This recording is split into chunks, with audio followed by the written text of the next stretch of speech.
الحمد للہ وحدہ لا شریک لہ والصلاة والسلام علی من لا نبی بعد اما بعد فاعوذ باللہ من الشیطان الرجیم بسم اللہ الرحمن الرحیم اہدنا الصراط المستقیم صراط الذین انعمت علیہم غیر المغضوب علیہم ولا الضالین اللہم صلی علی محمد وعلی آل محمد کما صلیت علی ابراہیم وعلی آل ابراہیم انک حمید مجید اللہم بارک علی محمد وعلی آل محمد کما بارکت علی ابراہیم وعلی آل ابراہیم انک حمید مجید۔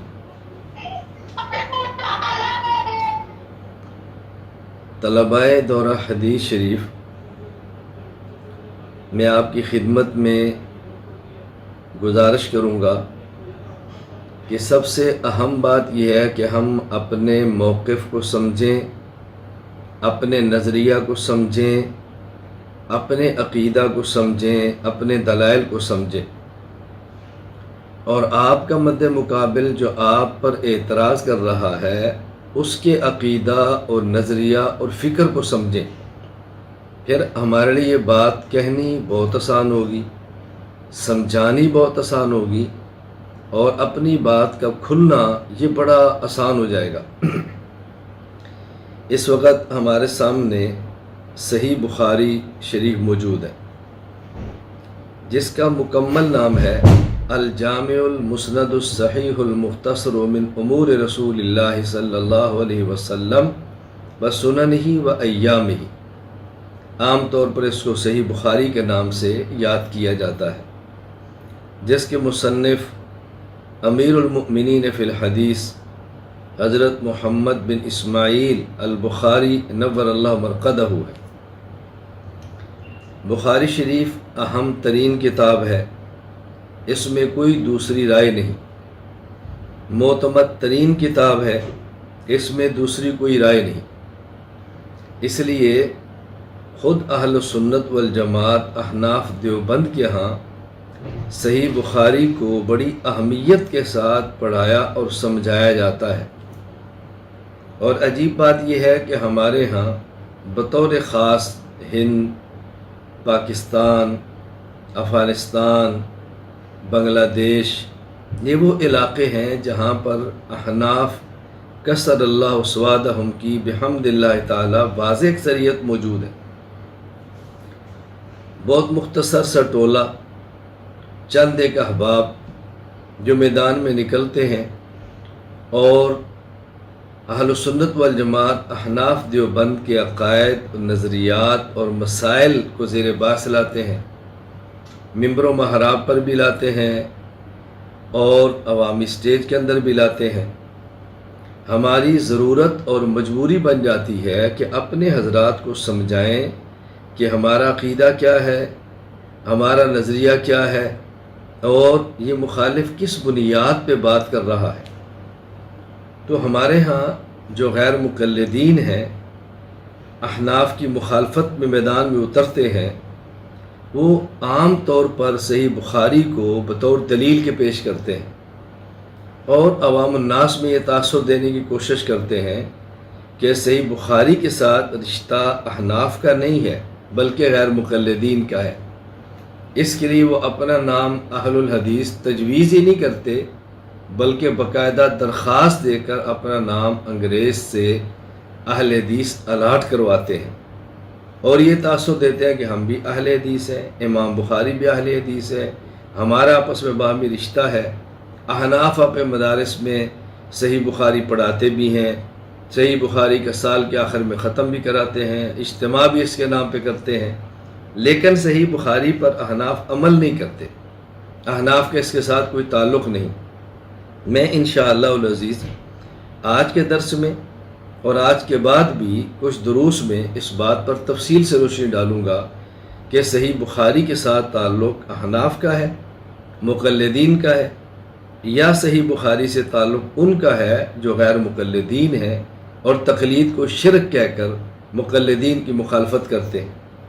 مقلدین نے اسلام کو پھیلانے میں جو قربانیاں دی ہیں اس پر پانی پھیرتے ہیں اور ایک فتویٰ بازی کا بازار گرم کرتے ہیں،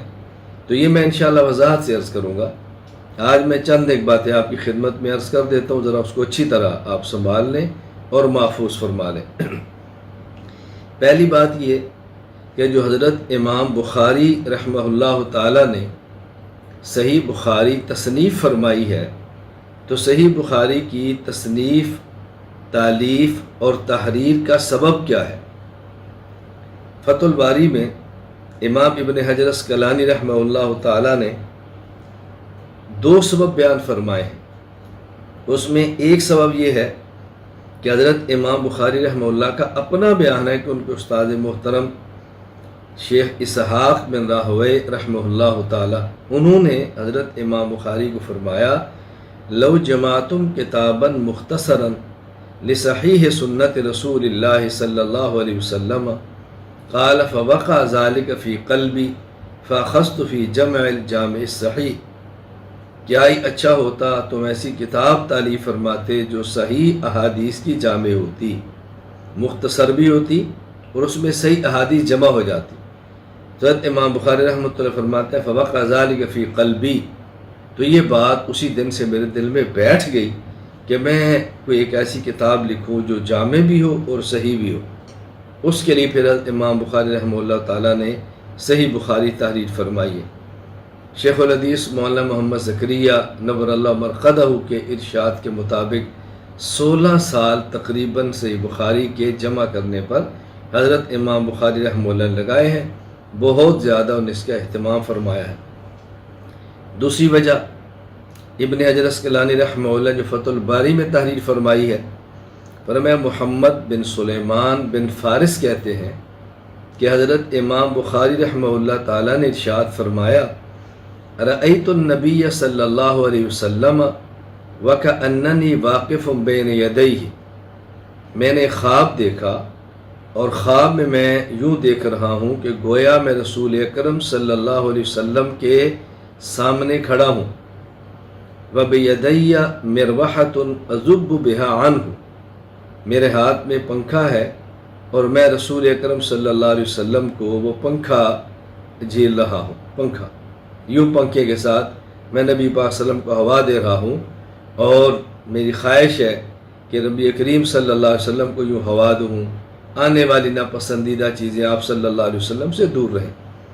فسألت بعض المعبرین، تو میں نے خواب کی تعبیر دینے والے ایک معبر سے اس خواب کی تعبیر پوچھی،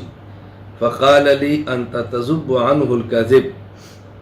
ایک وقت آئے گا کہ آپ رسول اکرم صلی اللہ علیہ وسلم سے جھوٹ کی نسبت کو الگ کر دیں گے، یعنی بعض لوگ احادیث لکھیں گے، غلط نسبت نبی پاک صلی اللہ علیہ وسلم کی طرف کریں گے، اللہ تعالیٰ آپ سے ایسا کام لے گا کہ آپ اس کو واضح فرما دیں گے کہ یہ حدیث صحیح ہے اور اس حدیث کی غلط نسبت رسول اکرم صلی اللہ علیہ وسلم کی طرف ہے۔ فَهُوَ الَّذِي حَمَلَنِي عَلَى إِخْرَاجِ الْجَامِعِ الصَّحِيحِ، حضرت امام بخاری رحمۃ اللہ فرماتے ہیں بس اس تعبیر نے میرے دل میں یہ داعیہ پیدا کیا، مجھے برانگیختہ کیا کہ میں الجامع الصحیح یعنی صحیح بخاری لکھوں۔ اب دیکھیں، ایک وجہ استاذ کا ترغیب دینا اور ایک وجہ حضرت امام بخاری رحمہ اللہ تعالیٰ کا خواب دیکھنا، پھر خواب پر معبر کی تعبیر دینا۔ معلوم ہوا کہ خواب کی بھی کچھ حقیقت ایسی ہے، مبشرات میں سے ہے، اور معبر کی تعبیر کے مطابق خواب صادق بھی آتی ہے۔ اب سوال یہ کہ اس خواب کے بارے میں خود غیر مقلدین کا کیا نظریہ ہے، غیر مقلدین کیا کہتے ہیں؟ یعنی آپ حیران ہوں گے کہ غیر مقلد ارشاد اللہ مان، ان کی کتاب تلاش حق، اس میں خواب کے بارے میں یہاں تک لکھتے ہیں کہ یہ عقیدہ تو آیات قرآنی کا صریح کفر کرتا ہے، الیاذ باللہ۔ حضرت امام بخاری رحمۃ اللہ علیہ صحیح بخاری لکھتے ہیں تو اس کی ایک بنیاد ان کی خواب ہے، اور بخاری کی طرف نسبت کر کے دوسروں کو بخاری سے الگ کرنے والے اسی خواب کے بارے میں اتنا غلط رویہ اختیار کر رہے ہیں، تو تو آپ اندازہ فرمائیں کہ امام بخاری رحمہ اللہ کا رشتہ کن سے ہے جو خواب کے بارے میں اچھا ذہن رکھتے ہیں یا اچھی خواب کے بارے میں برا ذہن رکھتے ہیں۔ پھر حضرت امام بخاری رحمہ اللہ تعالیٰ نے یہ کام لیا، اور ایسا کام اس کے بارے میں لیا کہ حضرت امام بخاری رحمہ اللہ تعالیٰ ایک مرتبہ بغداد تشریف لے گئے، اور بعض لوگوں نے حضرت امام بخاری رحمہ اللہ کا امتحان لینا چاہا، تو کہا جی ہم نے آپ سے کچھ احادیث کے بارے میں معلومات حاصل کرنی ہے۔ امام بخاری نے فرمائیں تو انہوں نے 10 آدمی تیار کیے، اور ہر آدمی کے ذمے 10 احادیث لگیں کہ اس کے متن میں بھی تبدیلی کرے اور اس کی سند میں بھی تبدیلی کرے۔ 10 آدمی، گویا 100 احادیث ایسی پیش کی گئیں جن کے متن میں بھی تبدیلی ہے اور ان کی سند کے اندر بھی تبدیلی ہے۔ اب ایک شخص کھڑا ہوتا ہے تو حضرت امام بخاری رحمہ اللہ کے سامنے 10 احادیث یوں پیش کرتا ہے کہ پہلے سند بدل کے، پھر متن بدل کے۔ تو جب ایک حدیث پیش کرتا ہے اس کا متن بھی بدلا ہے، سند بھی، حضرت امام بخاری رحمہ اللہ فرماتے ہیں لا عارفہ،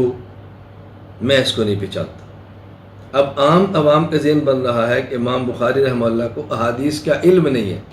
لیکن حضرت امام بخاری خاموش ہے، فرماتا ہے لا عارفہ، میں نہیں پہچانتا۔ جو ماہرین تھے وہ سمجھ کے کہ امام بخاری کیا فرمانا چاہتے ہیں، تو جب 10 آدمیوں نے 100 احادیث کی سند اور متن کو بدل کر بیان کر دیا، اب حضرت امام بخاری رحمہ اللہ تعالی اللہ اکبر گویا ہوئے، ارے ایک ایک حدیث کے بارے میں فرماتا ہے کہ پہلی حدیث جس کی سند یہ تم نے غلط بیان کی، اور اس کا متن تم نے جو غلط بیان کیا وہ یہ ہے، اس کی صحیح سند یہ ہے اور صحیح متن یہ ہے۔ نمبر 2 حدیث، اس کا جو تم نے اس کی غلط سند بیان کی وہ یہ ہے، اور اس کا غلط متن بیان کیا وہ یہ ہے،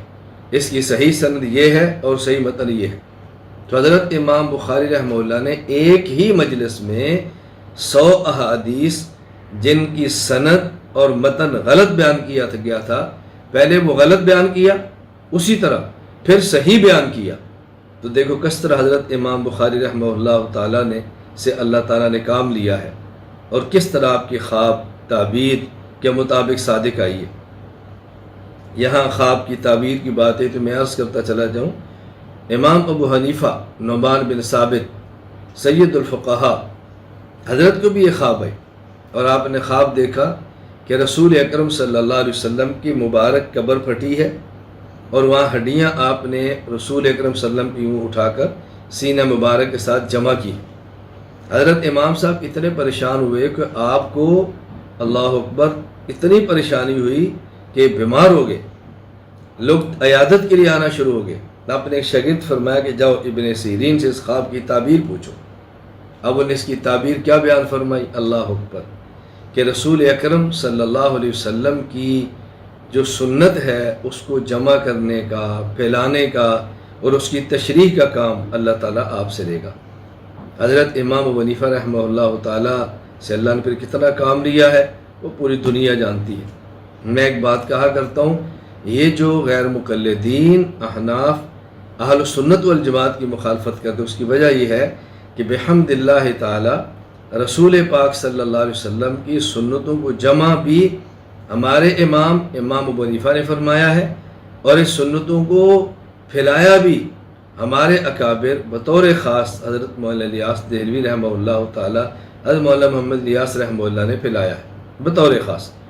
سب اکابر کی بہت محنت ہے، لیکن دور حاضر میں حضرت کی بہت بڑی محنت ہے، اللہ تعالیٰ قبول فرمائے۔ ایک بات میں نے عرض کی ہے کہ آپ بخاری کی وجہ تالیف دیکھیں اور پھر دیکھیں کہ اس کا غیر مقلدین کا کوئی تعلق بنتا ہے یا نہیں بنتا۔ نمبر 2، حضرت امام محمد بن اسماعیل بخاری نور اللہ مرقدہ، آپ کا فقہی مذہب کیا تھا؟ حضرت امام بخاری مقلد تھے یا غیر مقلد تھے؟ فقہی مذہب رکھتے تھے یا نہیں رکھتے تھے؟ حضرت امام بخاری رحمہ اللہ تعالیٰ کے بارے میں امام تاج الدین ابو نصر عبد الوہاب بن علی سبکی وفات سن 771 ہجری طبقات الشافعیۃ الکبریٰ میں فرماتے ہیں کہ حضرت امام بخاری رحمہ اللہ تعالیٰ شافعی ہیں، کتاب کا نام ہی طبقات الشافعی ہے، تو شوافی میں ان کو شمار کیا ہے۔ اسی طرح امام ابن قاضی رحمہ اللہ تعالی، وفات 851 ہجری، طبقات الشافعی ابن قاضی، اس میں خود فرماتے ہیں محمد بن اسماعیل ابن ابراہیم ابو عبداللہ البخاری صاحب الصحیح اخذ عن اصحاب الشافعی الحمیدی والزعفرانی والکرابسی وابی ثور وروى عن الکرابسی وابی ثور مسائل عن الشافعی ولہذا ذکرہ العبادی وغیر فی طبقات الشافعیہ. یہ شافعی تھے. حضرت شاہ ولی اللہ احمد بن عبد الرحیم بن وجیہ الدین محدث دہلوی، وفات سن 1176 ہجری، حضرت الانصاف میں فرماتے ہیں ومن هذا القبیل محمد بن اسماعیل البخاری فإنه معدود فی طبقات الشافعیہ وممن ذکرہ فی طبقات الشافعیہ الشیخ تاج الدین السبکی. اور خود غیر مقلد عالم نواب صدیق حسن خان قنوجی بھوپالی، جن کی وفات سن 1307 ہجری میں ہے، وہ الحتہ فی ذکر صحاح ستہ، جس میں فرماتے ہیں قال الشیخ تاج الدین السبکی فی طبقاتہ کان البخاری اللہ اکبر امام المسلمین وقدوۃ المؤمنین وشیخ الموحدین والمعول علیہ فی احادیث سید المرسلین صلی اللہ علیہ وسلم. قال وقد ذکرہ ابو عاصم فی طبقات اصحابنا الشافعیہ، یعنی حضرت امام بخاری نور مرقدہ شافعی تھے. اسی طرح دوسری جگہ ابجد العلوم میں تحریر فرماتے ہیں فلنذکر بعد ذلك نبذا من الائمۃ الشافعیہ لیکون الکتاب کامل الطرفین حائز الشرفین. آگے اسی طرح چلتے فرماتے ہیں وَأَمَّا الثَّانِي وَأَمَّا الصَّفُّ الثَّانِي من تلاہ من الائمۃ الشافعیہ فمنہم محمد بن ادریس ابو حاتم الرازی و محمد بن اسماعیل البخاری، یعنی حضرت امام محمد بن اسماعیل بخاری شافعی تھے. معروف غیر مقلد عالم ابو سعید محمد حسین بٹالوی، وفات 1338 ہجری، وہ کہتے ہیں بہت سے اصحاب طبقہ نے ائمہ حدیث جامعین سیاستہ امام بخاری وغیرہ کو بھی امام شافعی کے مذہب کی طرف منسوب ہے اور شافعی قرار دیا ہے. اشاعت السنہ جلد 21 صفحہ 74. اب آپ فرمائیں کہ حضرت امام بخاری رحمۃ اللہ علیہ شافعی المذہب ہے. اتنا بڑا شخص ہونے کے باوجود حضرت امام محمد بن ادریس شافعی رحمہ اللہ تعالیٰ کے مقلد ہیں. تو امام شافعی رحمۃ اللہ علیہ مقلد ہیں، اور خود امام شافعی کی اپنی تصریح آپ اٹھائیں صحیح بخاری کو، حضرت امام بخاری کی اپنی تصریح صحیح بخاری باب الاقتداء بسنن رسول اللہ صلی اللہ علیہ وسلم وقول اللہ تعالی وجعلنا للمتقین اماما قال ائمة نقتدی بمن قبلنا ویقتدی بنا من بعدنا. اللہ اکبر. قال ائمة نقتدی بمن قبلنا ویقتدی بنا من بعدنا، کہ یہ جو قرآن کریم کی آیت ہے وجعلنا للمتقین اماما، کہ یا اللہ ہمیں متقین کے لیے امام بنا دے، اس کا معنی کیا ہے؟ ائمۃ نقتدی بمن قبلنا، یعنی ہم ایسے ائمہ بنا کہ جو ہم سے پہلے ہیں ان کی ہم اقتداء کریں، ویقتدی بنا من بعدنا، اور جو ہم سے بعد آنے والے ہیں وہ ہماری اقتداء کریں. تو حضرت امام بخاری رحمۃ اللہ علیہ یہاں پیغمبر کے علاوہ دوسرے اشخاص کی اقتداء کی بات کر رہے ہیں. تو ہم احناف تو بحمد اللہ تعالی مقلد ہیں،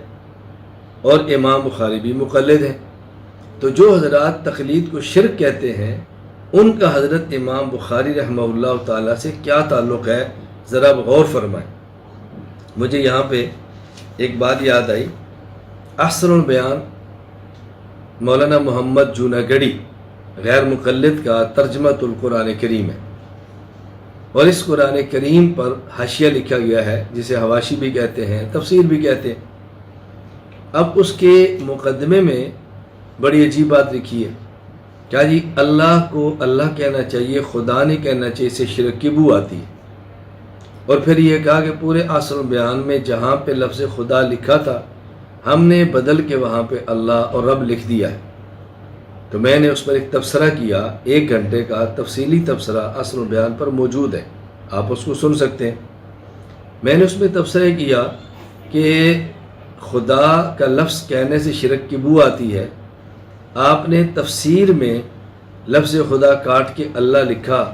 تو تفسیر کا شرک ختم ہو گیا اور آپ نے اس کو مواحد بنا دیا۔ وہ مصنف جو خدا خدا لکھتے دنیا سے چلا گیا، اس کا کیا بنے گا؟ یعنی مصنف مشرک ہوا، تفسیر توحیدی بن گئی، تو مشرک مصنف کی توحیدی تفسیر کیا قابل اعتماد ہو جائے گی؟ تو سوال یہ ہے، اگر تقلید شرک ہے جیسا کہ یہ حضرات کہتے ہیں، تو حضرت امام بخاری رحمہ اللہ تعالیٰ تو مقلد ہیں، تو اگر ان کی بات کو مان لیے جائے تو امام بخاری رحمہ اللہ کو کس کھاتے میں یہ ڈالیں گے؟ اس لیے حضرت امام بخاری رحمہ اللہ سے تعلق مقلدین کا تو ہو سکتا ہے، غیر مقلدین کا کوئی رشتہ اور کوئی ناطہ نہیں۔ تو حضرت امام بخاری نور اللہ مرقدہ ہمارے ہیں، یہ کسی اور کے نہیں ہے۔ بخاری سے ہمارا تعلق ہے، ہمارا رشتہ ہے۔ باقی حضرت امام شافعی، حضرت امام حنیفہ رحمۃ اللہ علیہ سے چھوٹے ہیں، تو حضرت امام شافعی ہمارے چچا ہیں، حضرت امام ابو حنیفہ رحمہ اللہ تعالی حضرت امام بخاری کے تایا ہیں، وہ بڑے ہیں وہ چھوٹے ہیں، تو ہمارا تو آپس کا رشتہ ہے، ان کا کوئی رشتہ نہیں ہے۔ تو میں یہ آپ کی خدمت میں بات عرض کر رہا ہوں کہ حضرت امام بخاری رحمہ اللہ سے تعلق اور نسبت کس کی ہے؟ تعلق کن کا ہے، نسبت کس کی ہے؟ اس کو اچھی طرح سمجھا کریں، دل چھوٹا نہ کیا کریں۔ نمبر 3، صحیح بخاری میں کچھ تو مرفوعات ہیں، یعنی جن کی سند رسول اکرم صلی اللہ علیہ وسلم تک جاتی ہے، کچھ موقوفات ہیں جس کی نسبت صحابہ کرام رضی اللہ عنہم اجمعین یعنی صحابی تک جاتی ہے، کچھ مقطوعات ہیں جن کی سند کسی تابعی تک جاتی ہے۔ مرفوعات بھی ہیں، موقوفات بھی ہیں، مقطوعات بھی ہیں، اور پھر اس میں معلقات بھی ہیں، یعنی بعض وہ کہ جس کی سند کو بالکل حضرت امام بخاری نے ذکر ہی نہیں فرمایا، بعض وہ جس کی سند کے ایک دو راویوں کو ذکر کیا، مکمل سند کو ذکر نہیں کیا۔ اسی طرح اس کے اندر مکررات بھی ہیں، یعنی ایک حدیث کو کئی بار لائے ہیں، کبھی مکمل کبھی اس کا جز کئی بار لائے ہیں۔ اسی طرح متابعات بھی ہیں، حضرت امام بخاری رحمۃ اللہ علیہ حدیث بھی لاتے ہیں، توابع بھی لاتے ہیں۔ ان سب کو ملائیں گے تو تعداد بنتی ہے 9082 مرفوعات، موقوفات، مقطوعات، معلقات، مکررات، متابعات کو ملا کے 9082۔ اب 9082 جو روایات صحیح بخاری میں ہیں، یہ ساری رسول اکرم صلی اللہ علیہ وسلم تک ان کی سند نہیں پہنچتی، تو یہ بات آپ کو ماننی پڑے گی کہ صحیح بخاری میں صرف رسول اکرم صلی اللہ علیہ وسلم کے اقوال، افعال اور تقریرات ہی نہیں، بلکہ صحابہ کرام اور تابعین، حتیٰ کہ بعض بعد والوں کے اقوال، افعال بھی ہیں۔ تو امام بخاری اور صحیح بخاری سے رشتہ تو اس کا ہوگا نا جو پیغمبر کی بات بھی مانتا ہے، صحابہ کرام کو بھی مانتا ہے، تابعین کو بھی مانتا ہے، فقہاء کو بھی مانتا ہے، اور جو صرف پیغمبر کی بات کو حجت مانے اور باقی کسی کی بات کو ماننے کے لیے تیار ہی نہ ہو، تو آپ بتائیں اس کا صحیح بخاری سے کیا تعلق ہو سکتا ہے؟ کوئی امام بخاری کو ہمارے خلاف پیش کرے لیکن وہ یہ تو ثابت کرے کہ امام بخاری اس کے ہیں، اس لیے ذہن نشین فرما لیں، ہم رسول اکرم صلی اللہ علیہ وسلم کو حجت مانتے ہیں اول درجہ کی، اس کے بعد پھر صحابہ کرام ہیں، پھر تابعین ہیں، پھر اتباع تابعین ہیں، ہم ان سب کو مانتے ہیں، فقہاء کو مانتے ہیں، مجتہدین کو مانتے ہیں۔ تو بخاری ان سب کی بات کرتا ہے، لہذا بخاری کا رشتہ اس سے ہوگا جو ان سب کی بات کرے گا، اور جو ان سب کی بات نہیں کرے گا اس کا امام بخاری رحمہ اللہ تعالیٰ سے کوئی رشتہ اور کوئی تعلق نہیں ہوگا۔ نمبر 4، حضرت امام بخاری رحمۃ اللہ علیہ کی یہ جو روایات ہیں 9082، ان میں 22 روایات وہ ہیں جن کو ثلاثیات بخاری کہا جاتا ہے۔ ثلاثیات بخاری کا معنی کہ صحیح بخاری کی وہ روایات کہ جس میں حضرت امام بخاری اور رسول اکرم صلی اللہ علیہ وسلم کے درمیان کل 3 واسطے ہیں، یہ ہے ثلاثی۔ یہ ثلاثیات بخاری کل 22 ہیں، اور یہ صحیح بخاری کی سب سے اعلیٰ سند ہے، عالی سند ہے، یعنی یوں سمجھیں کہ جس پر امام بخاری کو فخر ہے وہ یہ ثلاثیات ہے۔ محدثین کی مبارک عادت ہے کہ جتنی احادیث ان کے پاس ایسی ہوں جن میں واسطے کم سے کم ہوں، وہ ان کی سند عالی شمار ہوتی ہے اور اس پر ان کو بہت فخر ہوتا ہے، اور ہر محدث اس کی کوشش بھی کرتا ہے کہ میں زیادہ سے زیادہ عالی سند کو حاصل کروں۔ انشاءاللہ العزیز میں ثلاثیات بخاری باقاعدہ آپ کو پڑھا کر اللہ نے چاہا تو اجازت بھی دوں گا، اور ثلاثیات بخاری کی بحمد اللہ تعالی میری سند اتنی عالی ہے کہ آپ تصور فرمائیں کہ میرے اور رسول اکرم صلی اللہ علیہ وسلم کے درمیان جو واسطے ہیں وہ کل 17 بنتے ہیں۔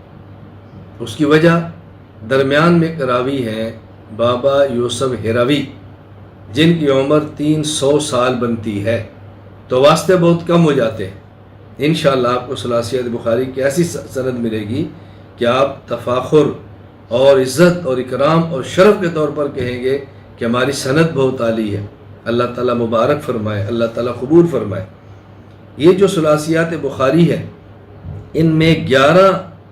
روایات وہ ہیں کہ جن کے راوی مکی بن ابراہیم ہیں، اور یہ مکی بن ابراہیم حضرت امام اعظم ابو حنیفہ نعمان بن ثابت کے شاگرد ہیں۔ ان میں 6 روایات ایسی ہیں جن کے راوی امام ابو عاصم ہیں، اور امام ابو عاصم حضرت امام ابو حنیفہ نعمان بن ثابت نور اللہ مرقدہ کے شاگرد ہیں۔ ان میں 3 روایات ایسی ہیں کہ جن کے راوی حضرت امام محمد بن عبداللہ انصاری ہیں، جو حضرت امام ظفر کے شاگرد اور پھر امام ابو حنیفہ کے، یعنی امام ابو حنیفہ کے ایک واسطہ سے شاگرد بنتے ہیں۔ اب آپ اندازہ فرمائیں کہ ان 22 ثلاثیات میں سے 20 روایات تو وہ بن گئیں کہ جو حضرت امام ابو حنیفہ رحمہ اللہ کے شاگردوں سے روایات لی گئی ہیں۔ سبحان اللہ، آپ اندازہ فرمائیں کیا مقام ہے حضرت امام ابو حنیفہ نعمان بن ثابت رحمہ اللہ تعالیٰ کا، کتنا بڑا مقام ہے، آپ اندازہ فرمائیں کتنا بڑا مقام ہے حضرت امام سے رحمہ اللہ تعالیٰ کہ حضرت امام بخاری رحمۃ اللہ علیہ کی وہ ثلاثیات جس کی سند عالی ہے اور امام بخاری کو فخر ہے، اس میں 11 روایات کے راوی مکی بن ابراہیم امام حنیفہ کے شاگرد، 6 روایات کے راوی ابو عاصم امام حنیفہ کے شاگرد، 3 روایات کے راوی محمد بن عبداللہ انصاری امام حنیفہ کے شاگرد ہیں۔ تو اب احناف کا کتنا گہرا تعلق ہے حضرت امام بخاری کے ساتھ، حضرت امام بخاری کے ساتھ ہمارا رشتہ کتنا مضبوط ہے، ہمارا تعلق کتنا گہرا ہے۔ تو میں نے آج کے مجلس میں صرف یہ 4 باتیں آپ کی خدمت میں عرض کی ہیں۔ انشاءاللہ العزیز آئندہ مجلس میں ابواب بخاری اور غیر مقلدین کی حقیقت بیان کروں گا کہ جو امام بخاری نے ابواب باندھے ہیں، جسے تراجم کہتے ہیں اور کہتے ہیں فقہ البخاری فی تراجم ہی، وہ جو ابواب باندھے ہیں امام بخاری رحمہ اللہ نے، اس کا تعلق غیر مقلدین کے ساتھ کتنا ہے، احناف کے ساتھ کتنا ہے۔ پھر حضرت امام بخاری رحمہ اللہ جو مسائل لائے ہیں، ان میں کتنے مسائل ایسے ہیں جن کا غیر مقلدین کو ان کے ساتھ کوئی تعلق ہی نہیں ہے، اور جن کو امام بخاری جن روایات کو یا جن چیزوں کو جو بخاری میں ہے اور غیر مقلد پیش کرتا ہے، کیا اس کو غیر مقلد پیش بھی کر سکتا ہے اپنے حق میں یا نہیں پیش کر سکتا۔ انشاءاللہ آئندہ چل کر میں یہ باتیں بھی آپ کی خدمت میں عرض کروں گا۔ نمبر 1 بخاری کے ابواب پیش کریں گے، نمبر 2 بخاری کے کچھ مسائل پیش کریں گے، نمبر 3 اور بعض وہ ابواب یا روایات جس کو غیر مقلد طور دلیل کے پیش کرتا ہے اس کو پیش کریں گے، کیا وہ غیر مقلدین کے دلائل بن بھی سکتے ہیں کہ نہیں۔ انشاءاللہ اس پر گفتگو ہوگی۔ اللہ تعالی ہم سب کو حدیث پاک سمجھنے کی اور پڑھنے، اللہ تعالی ہم سب کو حدیث پاک پڑھنے کی، سمجھنے کی، عمل کرنے کی اور آگے پھیلانے کی توفیق عطا فرمائے، اور اللہ تعالی ہمیں ان اعمال کی توفیق دے جو اس کے لیے مفید اور معاون ہے۔ اللہ تعالیٰ ان اعمال سے ہماری حفاظت فرمائے جو اس دین کے راستے میں رکاوٹ بن جاتے ہیں۔ اللہ تعالیٰ میری بھی حفاظت فرمائے، اللہ تعالیٰ آپ کی بھی حفاظت فرمائے۔ وآخر دعوانا ان الحمد للہ رب العالمین۔